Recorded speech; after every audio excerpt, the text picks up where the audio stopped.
The shallow waters near the island of North Bimini are usually calm.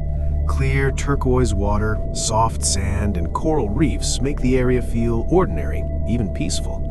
Boats pass through every day. Divers come and go. For a long time, no one thought there was anything unusual resting on the seafloor here. That changed in the late 1960s when a quiet discovery turned this stretch of ocean into one of the most talked about deep-sea mysteries in the world.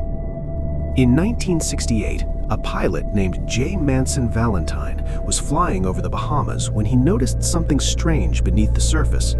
From the air, it looked like a straight line cutting across the shallow seabed near North Bimini Island. The water was clear enough to see patterns that didn't look natural. Valentine had an interest in underwater archaeology, so he shared what he saw with researchers and divers already exploring the area.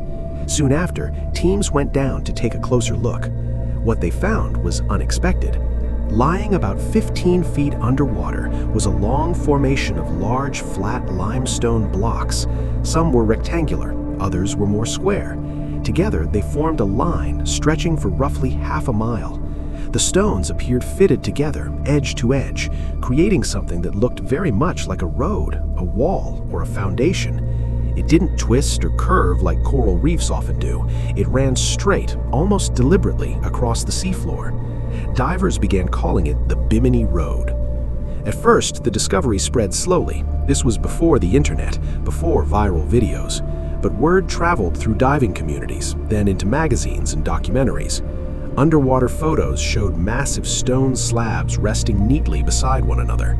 Some stones even seemed stacked in places, with smaller blocks beneath larger ones. For many people, this was hard to ignore.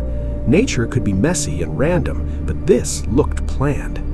Very quickly, the Bimini Road became linked to a much older idea. In ancient Greek writings, the philosopher Plato described a powerful island civilization called Atlantis. According to his story, Atlantis sank into the sea thousands of years before his time. Over the years, countless locations had been suggested as possible sites of this lost city. When the Bimini Road was discovered, some believed it might finally be physical proof of Plato's story. There was another reason Atlantis entered the conversation. In the early 1900s, a well-known psychic named Edgar Cayce made a series of predictions while in trance states. One of them claimed that parts of Atlantis would rise or be discovered near Bimini in the late 1960s. When the underwater stones were found in 1968, the timing felt too close for some people to dismiss. To believers, it seemed like history, prophecy, and archaeology were lining up.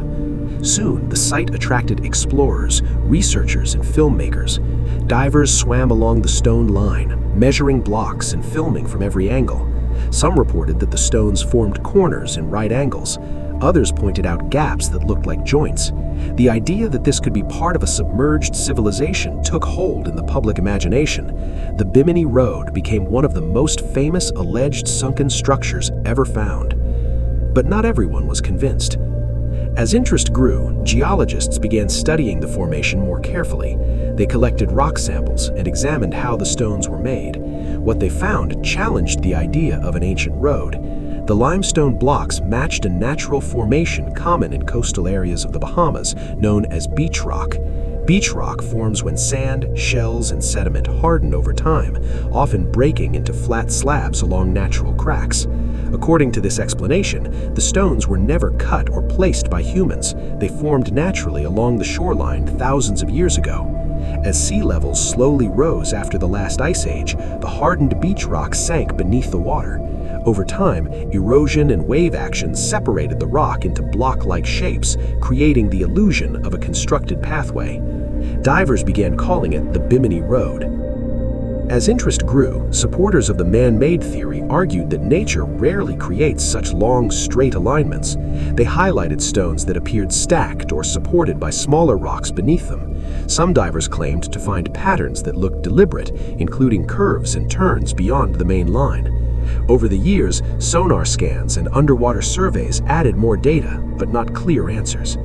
Part of the challenge is that underwater archaeology is difficult. Visibility changes, storms shift sand, equipment is expensive, and the Bimini Road sits in shallow water that has been disturbed for decades by divers, anchors, and natural movement.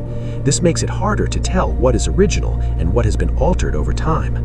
Official archaeological excavations have been limited.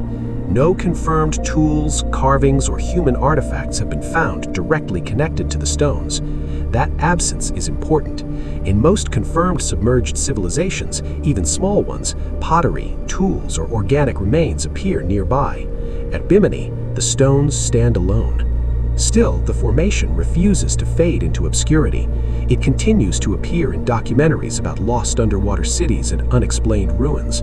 New generations of divers visit the site, swim along the stones, and form their own opinions. Some see order, others see coincidence. The same photographs inspire belief and skepticism at the same time. What makes the Bimini Road so enduring is not just what it is, but what it represents. It sits at the edge between geology and archaeology, between science and imagination. It raises a simple but powerful question. How do we tell the difference between natural patterns and human design when time and water have erased so much? By the time researchers step back from the site, one thing is clear. The Bimini Road is real. The stones are there. They are ancient. What remains uncertain is their story. Understanding how they formed requires looking deeper into the science, the surveys, and the long history of human interpretation that surrounds this quiet stretch of ocean. In the next part, the focus will move closer to the evidence itself, examining the stones, the measurements, and the underwater studies that continue to shape this debate.